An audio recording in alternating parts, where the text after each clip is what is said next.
Nobody can tell me what's wrong with me. It started with my fingers going numb while I was typing at work. It lasted for 3 days. When I finally got a doctor's appointment, he barely looked up from his computer while saying it was probably carpal tunnel. A week later, I woke up to my roommate Alina cooking bacon and realized I couldn't smell it. I stuck my nose directly over the pan, the grease popping and burning my face, but nothing. Alina thought I was joking until I started crying. The urgent care doctor shined a light up my nose for 2 seconds and prescribed antibiotics that did nothing. When my smell came back 9 days later, everything was wrong. Coffee smelled like pennies. Food smelled like chemicals I couldn't identify.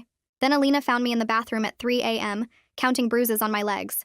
23, I said. There were only 7 this morning.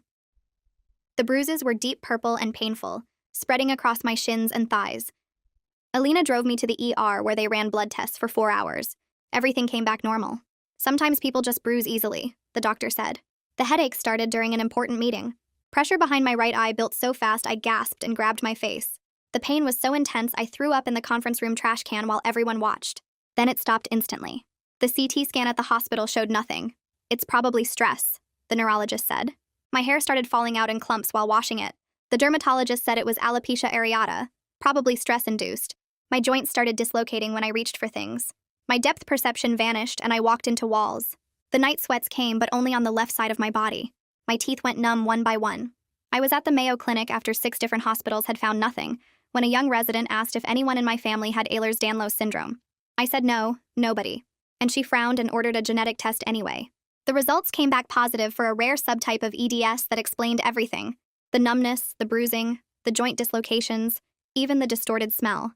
It was genetic, written into my DNA, inherited from a parent. This is definitely familial, the geneticist said. One of your parents has to have it. But they don't, I said. My mom's perfectly healthy. My dad ran marathons until he was 60. That's impossible, she said.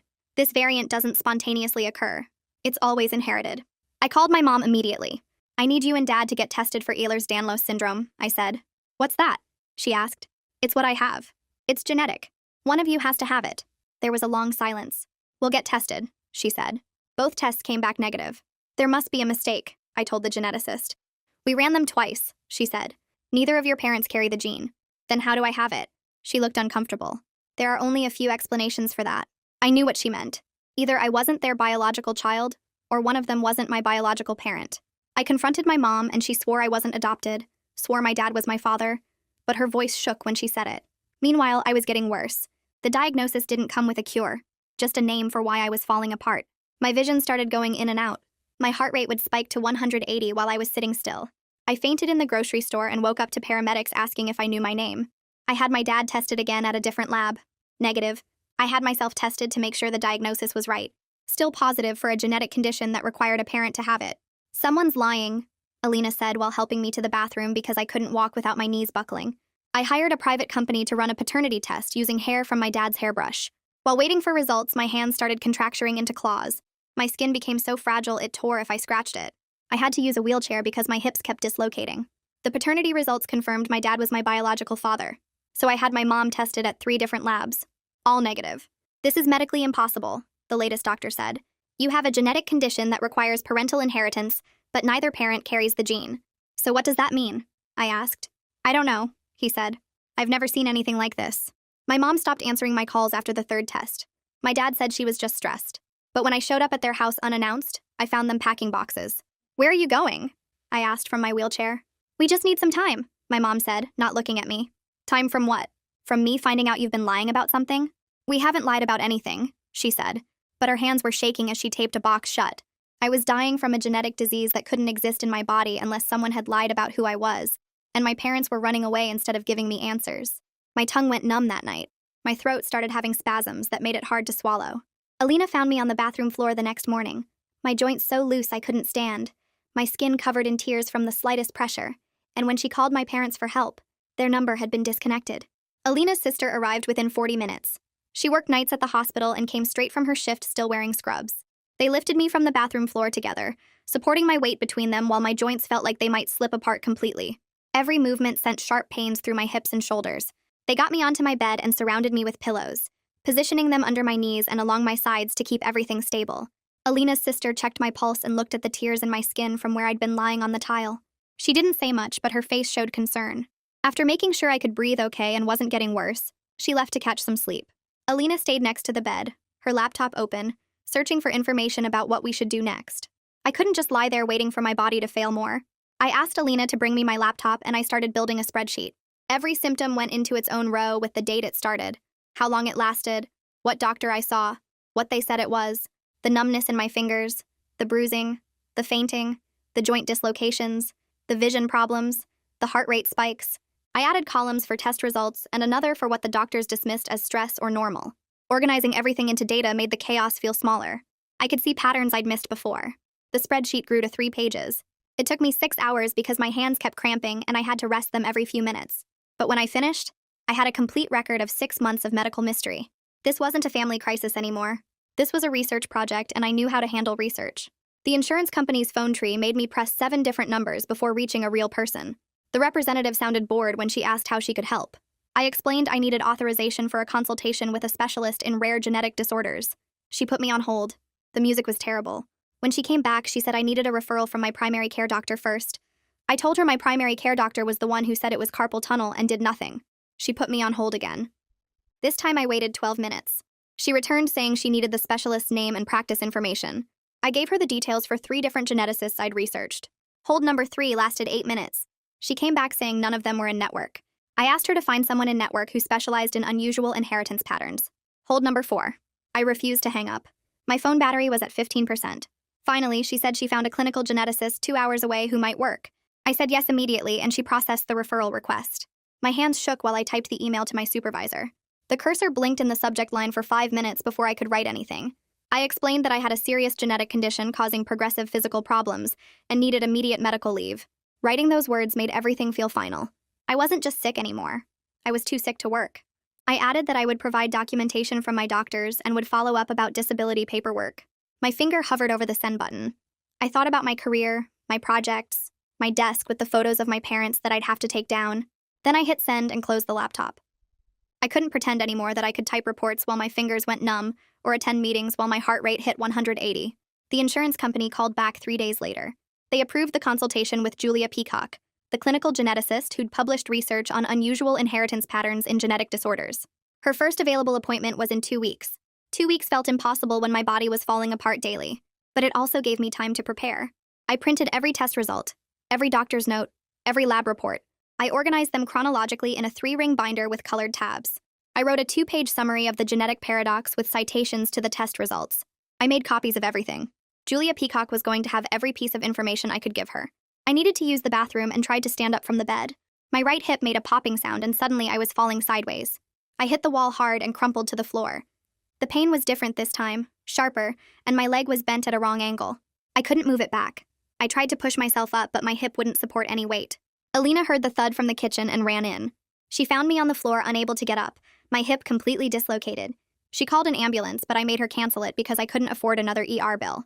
Instead, she called her sister back, and together they got my hip relocated by pulling my leg straight while I bit down on a towel. After that, we both understood I couldn't live in this apartment safely without major changes. We needed grab bars in the bathroom, a shower chair, something to help me move around when my joints failed. I wrote careful emails to my aunt, my grandmother, and 2 cousins. I explained the medical situation without drama, just facts about the genetic diagnosis and the testing paradox.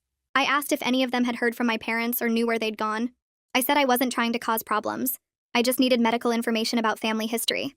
I sent all 4 emails on a Monday morning. Tuesday passed with no responses. Wednesday, nothing. Thursday, my grandmother's reply came back saying she didn't want to get involved in family drama. That was it. 1 sentence. The other 3 never replied at all. I printed out the timeline of every doctor's opinion and spread the pages across my bed. Then I used highlighters to color code them by specialty. Yellow for neurologists, pink for dermatologists, green for ER doctors, blue for the geneticist. The pattern jumped out immediately. Every specialist had looked at one symptom and given it a simple explanation. The neurologist saw headaches and said stress. The dermatologist saw hair loss and said alopecia. The ER doctor saw bruising and said I bruised easily.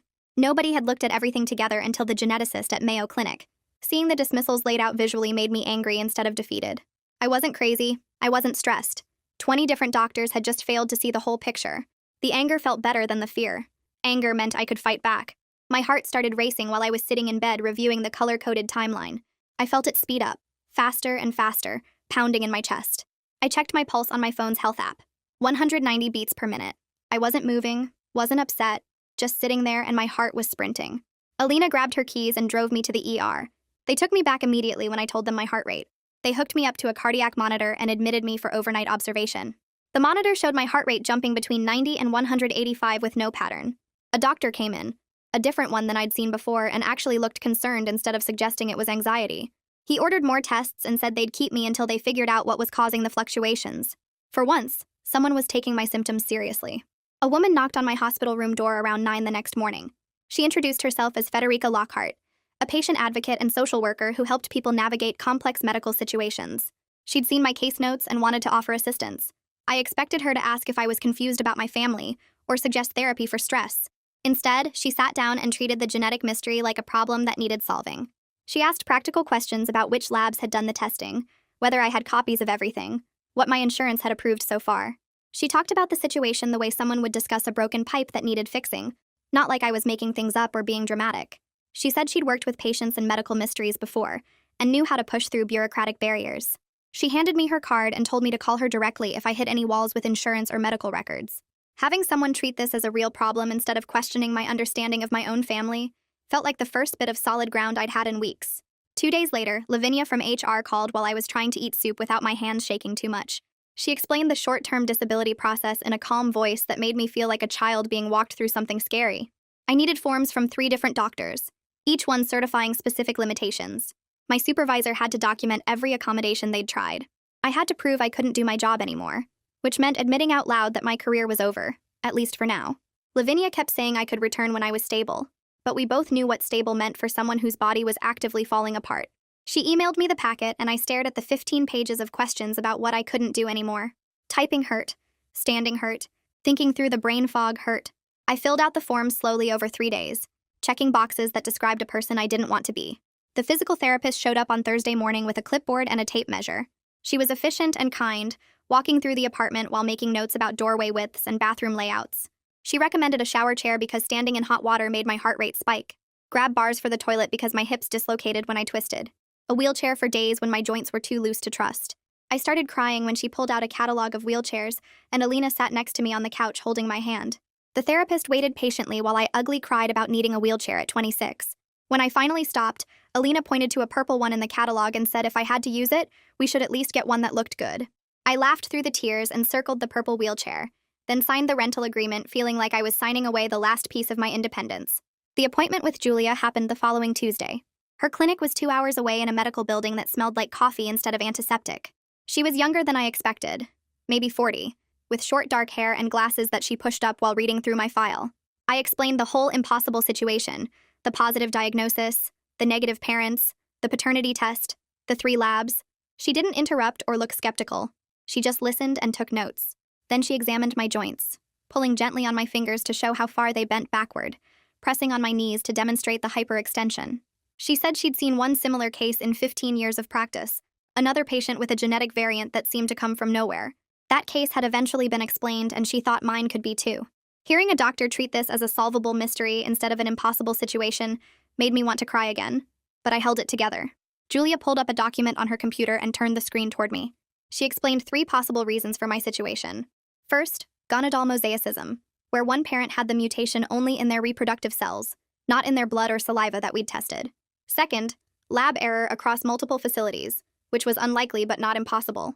Third, misattributed parentage that my parents were hiding, which seemed ruled out by the paternity test, but she wanted to mention it anyway.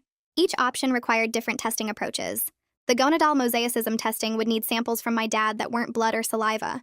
The lab error investigation would require sending my samples to specialized facilities that used different methods. She pulled up cost estimates and consent forms while I tried to process everything. The advanced genetic testing she recommended would cost $8,000. Insurance would call it research grade instead of medically necessary, because I already had a confirmed diagnosis. Julia said the testing wouldn't change my treatment, just explain how I got the condition, and insurance companies didn't pay for explanations. I felt my chest tighten thinking about $8,000 I didn't have. Federica had given me her card at the hospital, so I called her that afternoon. She said we could file an appeal with detailed letters from specialists explaining why the testing mattered. While she talked about appeal timelines and documentation requirements, I opened my laptop and started researching medical fundraising websites. The idea of asking strangers for money made me feel sick, but so did living with an impossible diagnosis that no one could explain. Alina came home that evening and sat down across from me at the kitchen table. She looked tired in a way I hadn't noticed before. She said she needed one night a week where she didn't have to be my caregiver, just my roommate. I felt immediately guilty, but she kept talking before I could apologize. She'd been helping me shower and dress for 3 weeks straight. She'd been cutting my food and helping me to the bathroom and checking on me every few hours through the night. She loved me and wanted to help, but she needed one night to see her friends, or go on a date, or just sit alone in her room without worrying if I'd fallen. I realized I'd been so focused on my own crisis that I hadn't seen how much I was asking of her. We created a schedule where her sister would cover Wednesday nights, giving Alina a guaranteed break every week. I thanked her and she hugged me carefully, avoiding my loose shoulders. The next morning, an email appeared in my inbox from an address I didn't recognize. The subject line said, "Please stop." There was no signature, but I knew my mother's writing style immediately. The careful punctuation, the formal tone, the way she avoided contractions.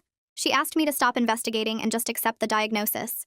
She said I was making everything harder by demanding answers that didn't matter. She said the family needed peace, not more tests and questions. I read it 3 times, my hands shaking with anger. She disconnected her phone and fled, and now she was telling me to stop looking for answers about my own body. I wanted to write back something angry, but instead I closed the laptop and sat there breathing hard.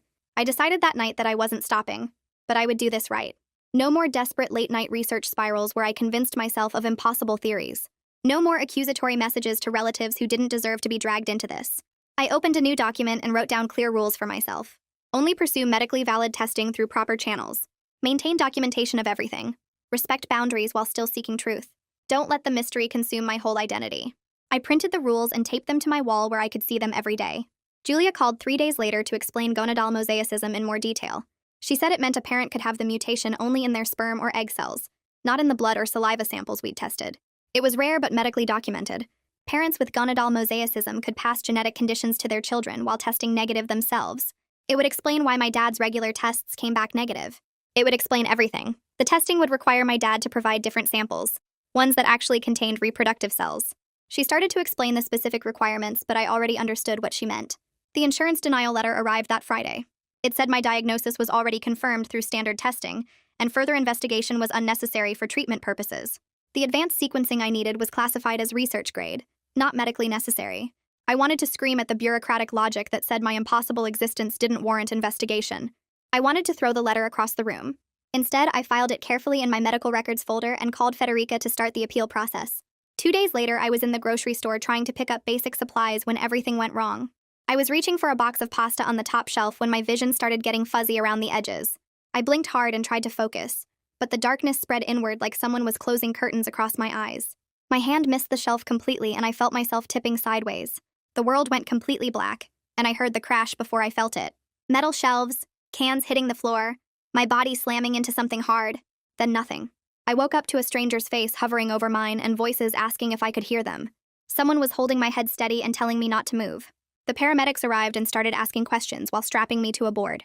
They wanted to know my name, what day it was, where I was. I knew all the answers, but my heart was pounding, so hard from shame that I could barely get the words out. Everyone in the store was staring at me while they wheeled me past the checkout lanes. The ambulance ride was a blur of beeping machines and more questions. They took my blood pressure 3 times and kept asking about drugs or alcohol. I wanted to scream that I had a diagnosed medical condition, but instead, I just lay there feeling my face burn with embarrassment. The ER released me after 4 hours of tests that showed nothing new. Federica called that evening to check on me, and I told her about the collapse. She said we needed to move faster on the appeal and asked me to come to her office the next morning. I took the bus there because Alina had to work and I didn't trust myself to drive. Federica had papers spread across her desk when I arrived. She walked me through the appeal process step by step, explaining what forms I needed and which doctors had to write letters.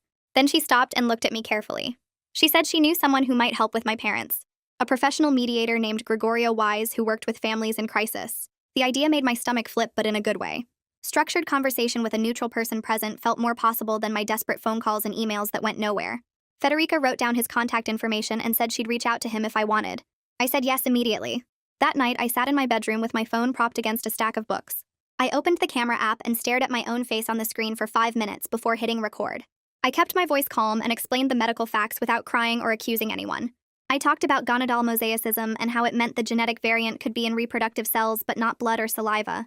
I said the testing could solve everything and that I wasn't trying to blame anyone or prove they were lying. I just needed to understand my own body, so I could get proper treatment. The video was 3 minutes long. I watched it twice to make sure I sounded reasonable and not angry. Then I sent it to both my parents' email addresses before I could change my mind. My fingers shook when I hit send. 3 days passed with no response from my parents. Then my phone rang from a number I didn't recognize. I almost didn't answer, but something made me pick up. It was my dad's younger brother who I hadn't talked to in over a year. He said he'd heard I was having health problems and wanted to check in. We made small talk for a few minutes before he mentioned something that made my whole body go cold. He said my dad used to have fainting spells when they were teenagers. Just passed out randomly for no reason that doctors could find. They stopped when my dad was about 19, and nobody ever figured out what caused them. My hands started shaking so hard I almost dropped the phone. I asked him to repeat what he'd just said. He did, and then asked why it mattered. I told him it might be related to my condition, and thanked him for calling. After we hung up, I sat there staring at the wall. My dad had unexplained fainting spells as a teenager. Just like I was having now. Just like someone with undiagnosed EDS might have. I needed to pick up my belongings from work the next day. Alina offered to come with me, but I said I could handle it. That was a mistake. I rolled my wheelchair through the office trying to be quick and quiet. I was almost to my desk when I heard voices from the break room. 2 coworkers were talking about me. One said it was convenient that I got sick right when the big project was due. The other one laughed and said I was probably faking it for attention. I froze in the hallway feeling like someone had punched me in the chest. Then Lavinia appeared from around the corner. She'd heard them too. Her face went hard and she walked straight into the break room. I heard her voice sharp and professional, reminding them that my medical information was protected and that gossiping about coworkers was unacceptable. She said if she heard anything like that again, there would be formal consequences. When she came back out, she saw me sitting there and squeezed my shoulder.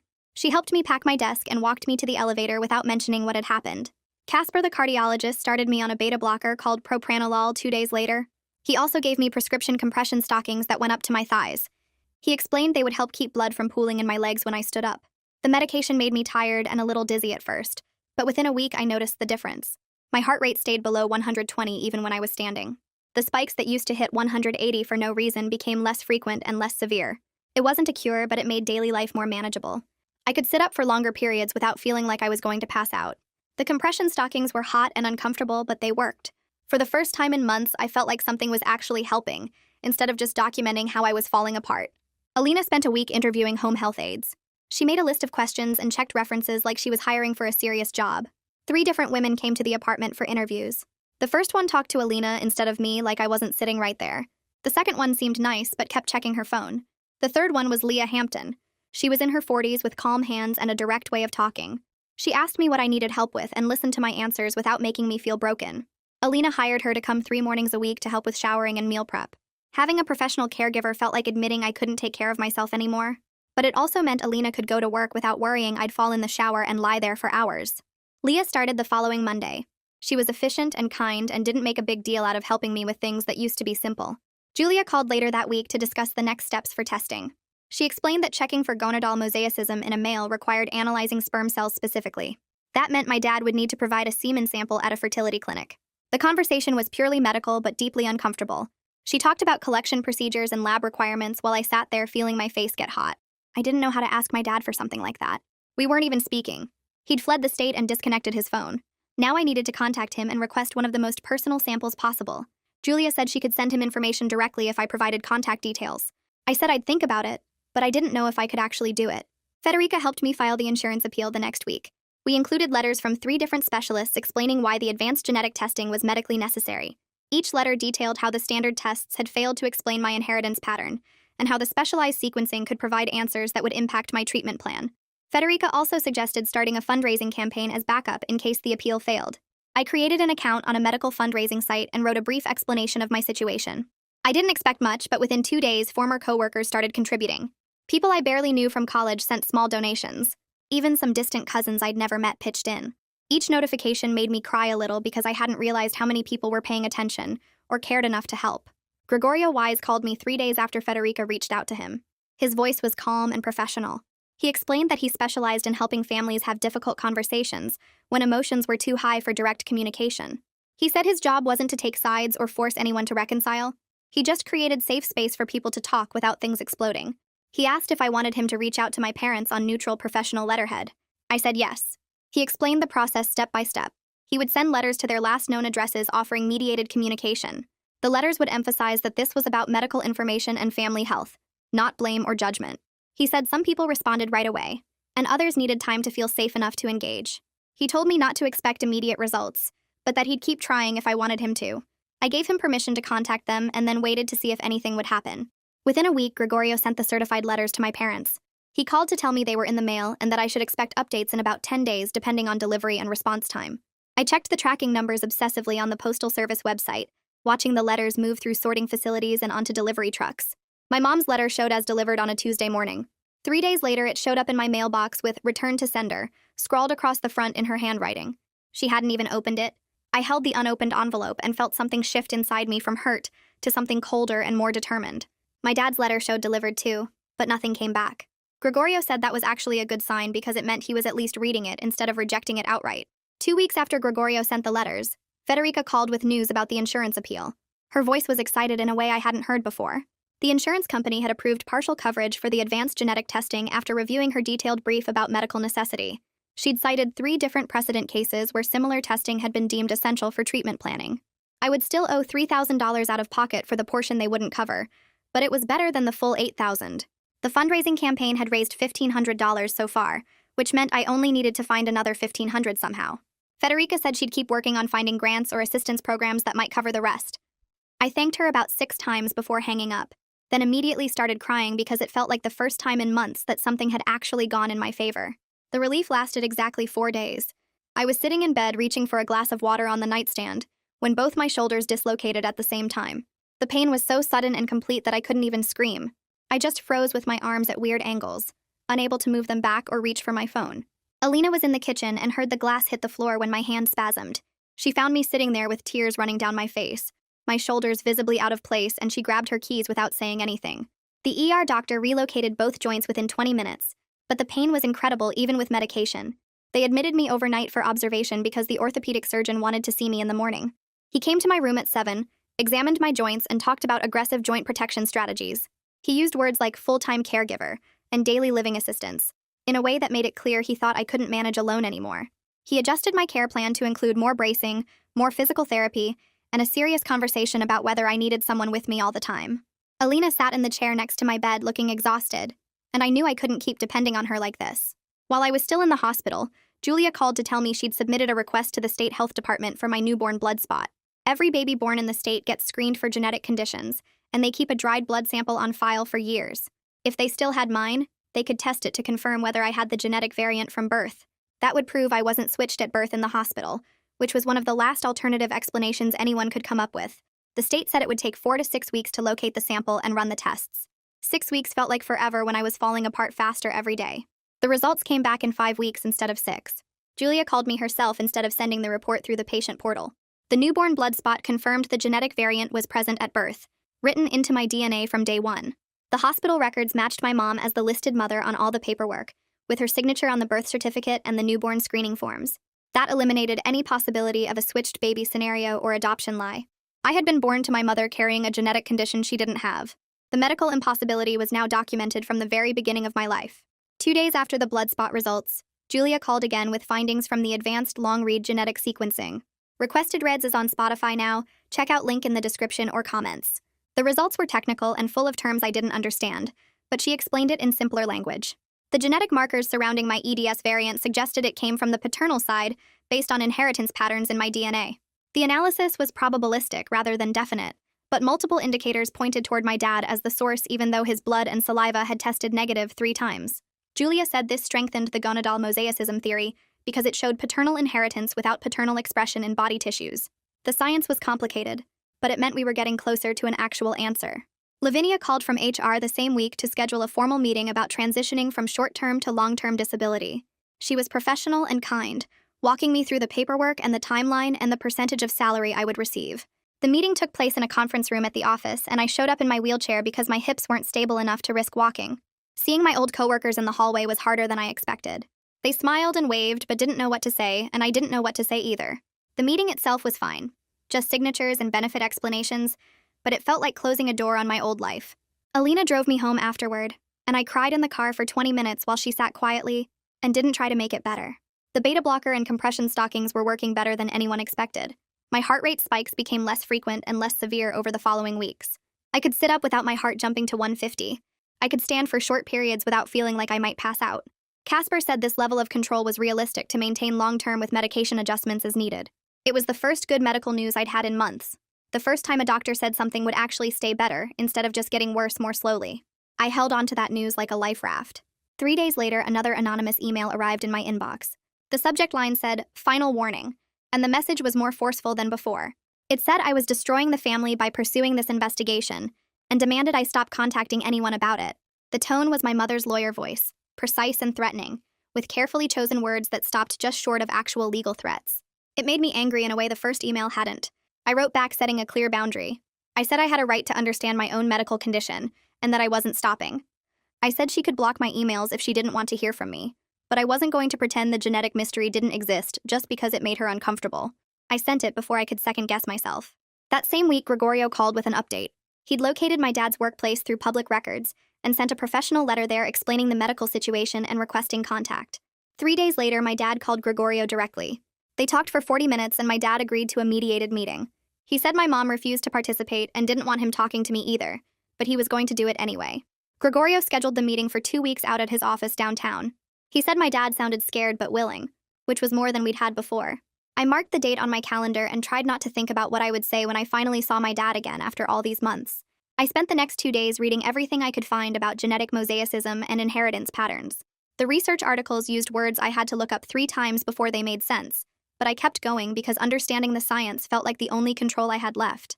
I found an online support forum for people with rare genetic disorders and spent an hour writing a post that explained my situation without using any names or identifying details. I described the inheritance paradox, the negative parental tests, the confirmed paternity, and asked if anyone had encountered something similar. I posted it at 11 at night and didn't expect responses for days, but when I checked my phone 2 hours later, there were already 3 replies. 2 people said they'd heard of similar cases involving something called gonadal mosaicism, where a parent carries a mutation only in their reproductive cells.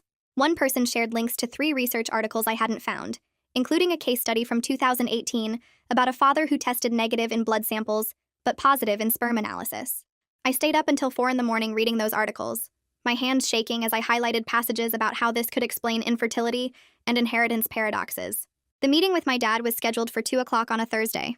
Alina drove me to Gregorio's office downtown, helping me transfer from the car to my wheelchair because my hips felt loose and unstable that morning. The office building had good accessibility, and Gregorio met us in the lobby to show us to his conference room.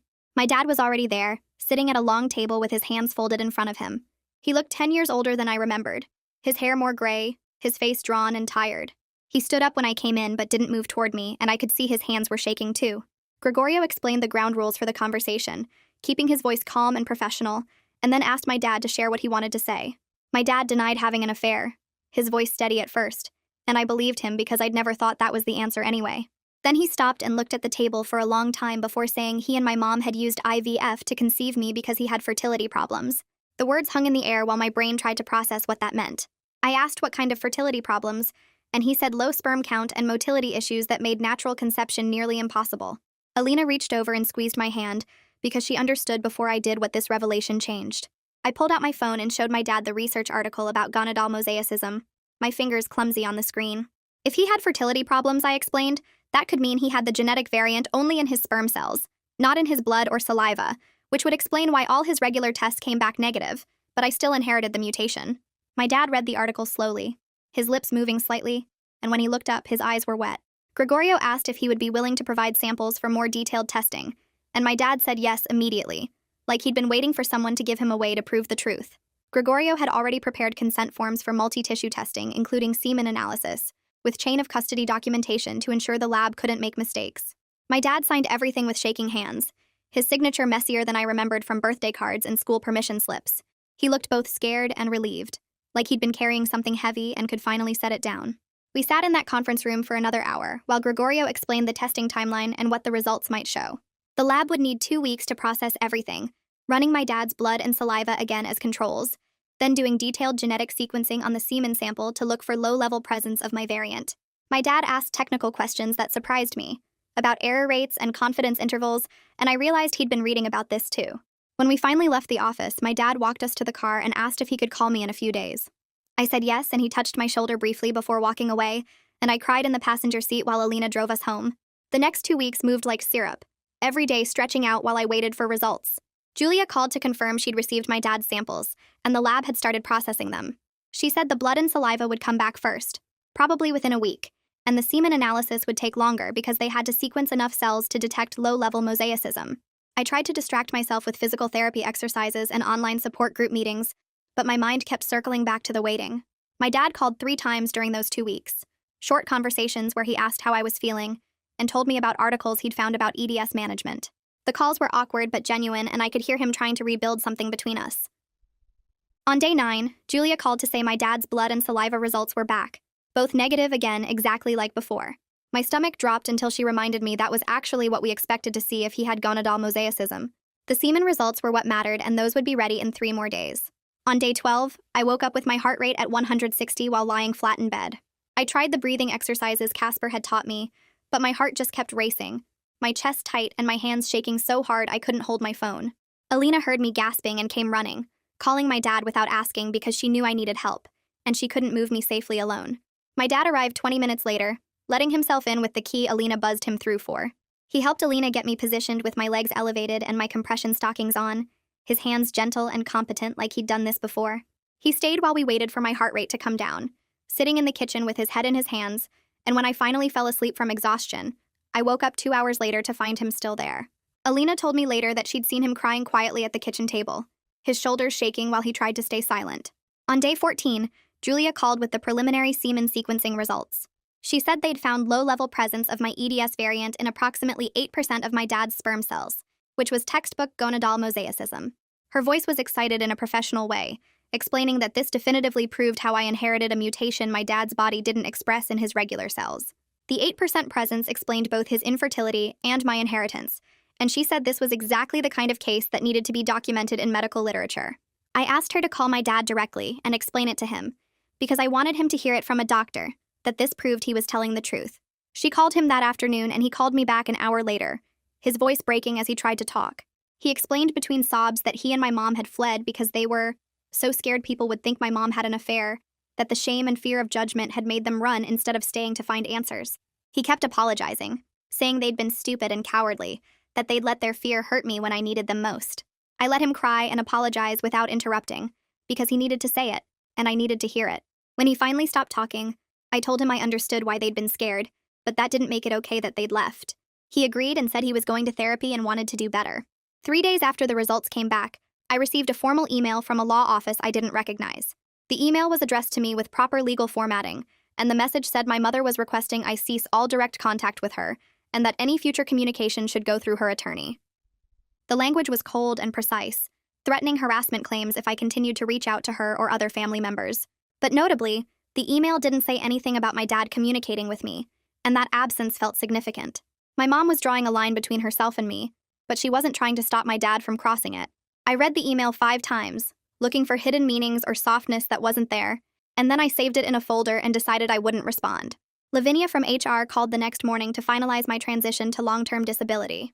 She walked me through the paperwork confirming my status, explaining that I'd receive 60% of my salary, and that my health insurance would continue through COBRA if I paid the premiums. She answered all my questions about the benefits timeline and what would happen if my condition improved enough to return to work someday. Her patience with my confusion made me feel less stupid for not understanding insurance terms and disability regulations. She said the first payment would arrive in 2 weeks and that I should call her directly if I had any problems with the processing. I thanked her and meant it, because she'd made a complicated, scary process feel manageable. She scheduled a follow-up call with me the next week to make sure everything went through okay. Casper called 2 days later to talk about changing my medication doses. He wanted to increase the beta blocker slightly and add a second drug that would help with the blood pooling in my legs. I sat on my bed with a notebook writing down everything he said about timing and side effects. The new plan meant taking pills 3 times a day instead of twice, but he thought it would help me sit up longer without my heart going crazy. He was right. Within a week, I could sit at my desk for 30 minutes before feeling dizzy instead of just 10. The compression stockings still helped, and I wore them every day even though they were uncomfortable and made my legs itch. It wasn't like I was better or anything close to normal, but I could function in small ways that felt huge. I could eat breakfast sitting up at the table instead of lying in bed. I could video chat with people without needing to lie down halfway through. My baseline was still pretty bad compared to healthy people, but it was sustainable in a way the previous months hadn't been. I started thinking about what came next now that the genetic mystery had an answer. My dad had gonadal mosaicism, which meant the mutation was only in his sperm cells, and that's why all his other tests came back negative. No affair, no lies, just rare biology that nobody thought to test for until Julia suggested it. I wanted my mom to know this. I wanted her to understand that all the running and hiding had been for nothing, because nobody did anything wrong. I opened my laptop and started writing an email to her, but it felt too casual for what I needed to say. I printed out blank paper and wrote it by hand instead, my fingers cramping after the first paragraph because my joints were still unstable. The letter took me 3 hours to write. I explained the gonadal mosaicism in simple terms without using too much medical language. I included that Dad's tests were negative because the mutation wasn't in his blood or saliva, only in his reproductive cells. I wrote that this proved nobody had an affair and that the whole situation was just extremely rare genetics. I didn't apologize for investigating because I wasn't sorry about that. I had every right to understand my own body and my own DNA, but I kept the tone neutral and didn't accuse her of anything. I ended by saying I'd like to talk when she was ready, and that I understood she needed time. I read it 5 times, checking for anything that sounded angry or mean. Then I put it in an envelope and asked Alina to mail it for me because I didn't have the energy to get to the post office. Federica called that same week and said Julia wanted to meet with both of us to talk about preparing for possible family contact. She suggested we do some role-playing of difficult conversations so I'd know what to say if my mom actually responded. I met them at Federica's office, which was in a building near the hospital. The office had comfortable chairs and plants everywhere, which made it feel less clinical than most places I'd been lately. Julia asked me what I wanted from a conversation with my mom if it happened. I thought about it for a while before answering. I wanted her to acknowledge that she'd abandoned me during a medical crisis. I wanted her to admit that running away had been wrong, but I didn't want to demand apologies because I wasn't sure I'd believe them anyway. Julia played my mom and Federica watched while I practiced saying what I needed to say. The role-playing felt stupid at first, but then it actually helped. Julia pretended to be defensive and made excuses, and I practiced staying calm instead of getting angry. We went through different scenarios, including one where my mom refused to acknowledge any wrongdoing. Federica helped me identify my boundaries, like what I would and wouldn't accept in terms of future contact. By the end of the session, I felt more prepared and less scared about the possibility of seeing my mom again. The final lab report arrived by mail a week later. It was 20 pages long with detailed charts and technical language I didn't fully understand, but the summary was clear. My dad had gonadal mosaicism with the EDS variant present in 8% of his sperm cells, but completely absent in his blood, saliva, and skin tissue samples. Julia had included a note saying this was textbook rare, and asking if I'd consent to having the case published in a medical journal with my identifying information removed.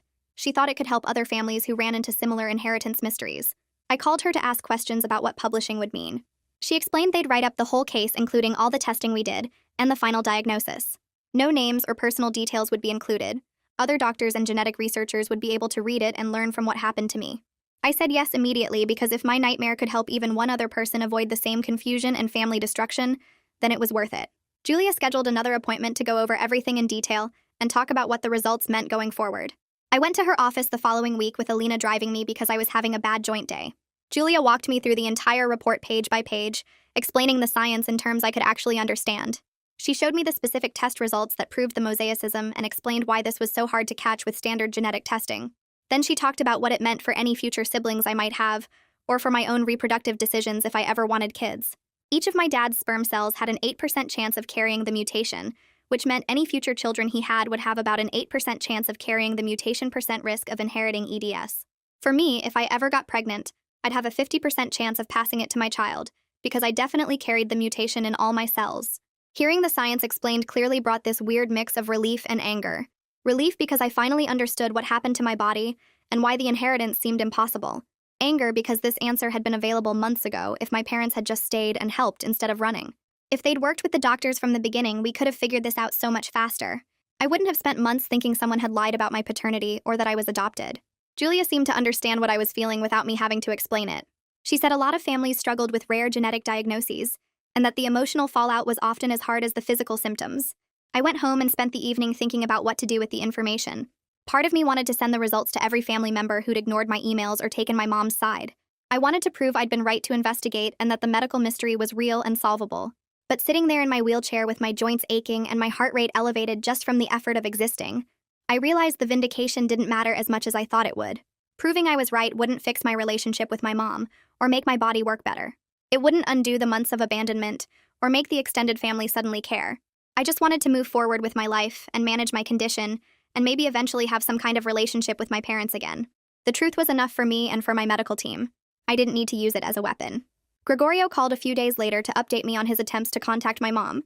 He'd sent another letter to her last known address, this time emphasizing that the genetic question was completely resolved and that any meeting would focus on family repair rather than blame. He made it clear she could think about it with no deadline or pressure. He said he'd framed it as an opportunity rather than a demand. I thanked him and tried not to get my hopes up. 3 weeks passed with no response, and I started to accept that my mom might never be ready to talk. Then Gregorio called saying she'd agreed to a brief meeting with him present as mediator. My hands started shaking when he told me. The meeting was scheduled for the following Tuesday at his office. I'd have 2 hours to prepare that morning, and Alina offered to come with me for support. When Tuesday arrived, I put on real clothes instead of pajamas for the first time in weeks. Alina drove me to Gregorio's office and helped me get my wheelchair out of the car. My mom was already there when we arrived, sitting in one of the chairs looking stiff and uncomfortable. She didn't stand up when I came in. Gregorio welcomed us both and explained the ground rules he'd established. This was a space for honest conversation without accusations or attacks. Either person could take a break or end the meeting at any time. The goal was to establish whether ongoing contact was possible and what that might look like. My mom looked older than I remembered. She kept her hands folded in her lap and wouldn't make eye contact with me at first. Gregorio asked her if she wanted to start by sharing her perspective. She talked for 10 minutes about how scared she'd been when the genetic test didn't make sense. She said she'd panicked about how it would look to people and worried everyone would think she'd had an affair. She admitted that running away had been wrong and that she was ashamed of abandoning me during a medical crisis. Her voice cracked when she mentioned the IVF process and how traumatic it had been trying to get pregnant. She said dealing with my genetic mystery had brought back all that old pain and fear. I listened without interrupting because Gregorio had told me to let her finish. When she was done, I explained calmly that I understood being scared, but that her fear didn't excuse leaving me alone when I was falling apart physically. I said I'd needed my parents and they'd chosen their reputation over my health. My mom nodded and wiped her eyes but didn't argue. Gregorio guided us toward talking about future contact instead of staying focused on the past. We spent an hour working out ground rules that felt manageable for both of us. My mom agreed to respond to monthly health updates via email. She said she'd consider phone calls in a few months once she'd had more time to process everything. It wasn't reconciliation or forgiveness, but it was communication. It was more than I'd had in months. I told her that was acceptable, and that I wouldn't push for more than she could handle right now. When the meeting ended, my mom stood up and hesitated like she might try to hug me, but then just nodded and left. Alina wheeled me back to the car and I cried the whole drive home. Not because I was sad, but because something had shifted and I didn't know how to feel about it. Leah came over the next morning to help me figure out a sustainable daily routine. She'd been working with me for a few weeks by then, and understood my limitations better than most people. She brought a notebook, and we mapped out my energy levels throughout the day. Mornings were my best time when I could sit up and focus. Afternoons were harder, and I usually needed to lie down. Evenings, my heart rate got unstable, and I needed to stay mostly still. We planned my activities around these patterns instead of trying to fight them. Leah showed me how to use adaptive equipment I'd been avoiding, like the shower chair and grabber tool for reaching things. She taught me energy conservation strategies like sitting down while cooking and doing tasks in small chunks instead of all at once. The acceptance that came with planning around my limitations instead of constantly fighting them brought this unexpected peace. I wasn't giving up or letting the disease win. I was just being realistic about what my body could handle and working within those boundaries. It felt like the first time in months I'd stopped struggling against my own existence. The paperwork arrived from work 2 weeks later in a thick envelope that Alina brought to my bedroom. I opened it sitting up against pillows and read through the medical retirement forms with their official stamps and signatures. Everything was processed and final. My supervisor had attached a handwritten note on company letterhead, saying they valued my work and would consider me for remote consulting projects if my health improved enough to handle part-time hours. I read that line 3 times. It wasn't a promise or a job offer, just an acknowledgement that the door wasn't completely shut. I felt sad about losing my career, but also relieved that someone thought I might have something to offer again someday. I signed the final forms and put them in the folder with all my other official documents. That afternoon, I sat at my computer and opened the folder where I'd saved everything from my investigation into the genetic mystery. Dozens of files with names like timeline discrepancies and possible explanations and family tree analysis. I'd spent months building theories and tracking down leads and creating charts that connected dots that didn't actually connect. The mystery was solved now. My dad had gonadal mosaicism. The genetics made sense. Nobody had lied about affairs or hidden adoptions. I selected all the investigation files and dragged them to the trash, then emptied it permanently. I kept only the organized medical records in a folder labeled Health Documents, with subfolders for each specialist and condition. Deleting those conspiracy files felt like putting down something heavy I'd been carrying. I didn't need to keep picking at the wound now that it had finally started to heal. I spent time over the next few days thinking about who I was becoming. Not the sick daughter with the unsolved genetic mystery that had defined me for months. Not the person who would recover and go back to normal life. Just someone learning to live with a chronic illness and a complicated family situation. The identity shift made me uncomfortable because it meant accepting that some things wouldn't get better. My joints would always be unstable. My heart would always have rhythm problems. My parents would always carry guilt and fear about what happened. But the acceptance felt more honest than pretending everything would eventually return to how it was before I got sick. I was building a different life now, one that worked within my body's limits instead of fighting against them constantly. My dad started sending me screenshots of his therapy appointment confirmations every week. The first one arrived with a text saying he was working on understanding his own fears about illness and family. I saved each screenshot in a folder on my phone as proof he was trying. 3 weeks later, he came to one of my cardiology appointments with Casper. He sat quietly while Casper checked my heart rate and blood pressure and adjusted my beta blocker dose. Then my dad asked intelligent questions about dysautonomia and whether the medication would need increases over time, and what symptoms to watch for. That might mean I needed emergency care. Casper answered everything patiently, and my dad took notes on his phone. I could see him trying to understand what I lived with every day, instead of avoiding it, because it scared him. After the appointment, he drove me home and helped me inside without making it feel like pity. It wasn't forgiveness yet, but it was something. My mom's monthly emails started arriving like clockwork on the first of each month. They were brief and formal, usually just a few sentences asking how I was feeling and whether my symptoms had changed. She never called, and I didn't push for phone conversations, but she responded when I sent updates about medication changes or new symptoms or appointments with specialists. Her tone shifted gradually from defensive justifications to cautiously engaged questions. The March email asked specifically about my wheelchair use and whether I'd found a good physical therapist. The April email mentioned she'd been reading about EDS online. They weren't warm or motherly emails, but they were consistent communication, which was more than I'd had for months. I found a virtual support group for people with Ehlers-Danlos syndrome through a patient advocacy website. The group met twice a month on video calls with about 15 regular members. During my third meeting, I shared the outcome of my genetic testing situation, explaining the gonadal mosaicism diagnosis and how it had solved the inheritance mystery. I kept the family drama parts vague, but was honest about how hard it had been to get proper testing and answers. After the meeting ended, 2 people sent me private messages thanking me for being willing to discuss the genetic testing process in detail.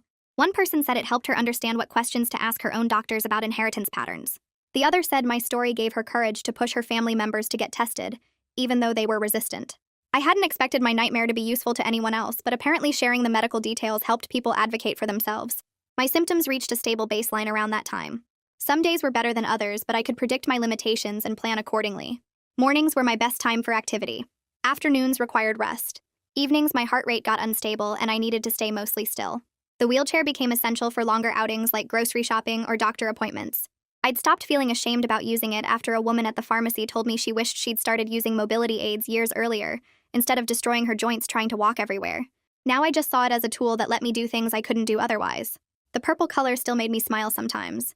Insurance created a problem with my long-term disability payments in May. The check didn't arrive on the expected date, and when I called, they said there was a documentation issue that needed review.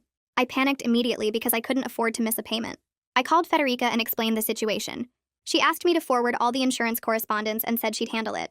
Within 3 days, she'd submitted additional medical documentation and called the insurance company's case manager directly. The payment was processed and deposited with an apology letter about the administrative delay. The whole thing got resolved in less than a week. Having someone who knew how to navigate the system made all the difference between a quick fix and months of appeals. I recorded a voice note on my phone one night when I couldn't sleep. I talked about forgiving my parents partially, not because they deserved it, or because what they did was okay, but because carrying anger was exhausting when I was already so tired. I said I understood they'd been scared and that fear made people do stupid things. I said I was choosing to let go of some of the hurt, because holding on to it wasn't helping me heal. I didn't send the voice note to anyone. It was just for me. A way to process the complicated feelings without needing anyone else to validate them. I saved it in a folder on my phone labeled Private Thoughts, and played it back sometimes when I felt the anger coming back. My sense of smell stayed distorted, but I adapted to it. Coffee still smelled like pennies every morning, but I drank it anyway while working on crossword puzzles at the kitchen table. My joints were supported by pillows. My wheelchair was parked next to the table for when I needed to move. My medications were organized in a weekly pill case. My routine was adapted to my reality. This was my life now. Not the life I'd planned, but the one I was learning to live. I scheduled the appointment with the disability lawyer for the following Tuesday. Alina drove me to the office building downtown and helped me transfer from the car to my wheelchair. The lawyer's name was on the door in plain letters. She met us in the lobby and led us to a conference room with wide doorways and space to maneuver. We spent 2 hours going through paperwork. She explained advanced directives in simple terms. What would happen if I couldn't make medical decisions? Who would have authority? I signed forms designating Alina as my healthcare proxy and my dad as secondary. We organized my financial situation, setting up automatic payments for bills and creating a budget based on my disability income. She asked about my condition's progression, and I explained that it was stable now, manageable with the right equipment and routine. She mentioned that some of her clients with chronic conditions had successfully transitioned to part-time remote work after stabilizing. We discussed what that might look like in 6 months if my health stayed consistent. Filing documents, answering emails, data entry, things I could do from home on my own schedule. The possibility felt real instead of like fantasy. I left her office with copies of everything in a folder, my finances organized, my future mapped out in practical terms instead of just fear. A week later, my dad picked me up for lunch. He'd researched restaurants ahead of time and found one with accessible parking and wide aisles between tables. The hostess seated us at a corner table with room for my wheelchair. We ordered food and talked about his therapy sessions, about the medications that were helping my heart rate stay stable. Halfway through the meal, his phone buzzed on the table. He glanced at the screen and his face changed. He turned the phone toward me without saying anything. The text was from my mom asking how I was doing. My dad looked at me and asked if he could tell her it went well. I said yes. He typed a response while I watched. It wasn't the family I'd grown up with, the one that fell apart when everything got complicated. But it was something we were building now. Smaller and more careful, more honest than before, finally stable enough to hold. That's how it happened from my side. But I know you see it differently. Tell me your version in the comments. I love reading through all the different takes. You always make the story bigger than I ever could.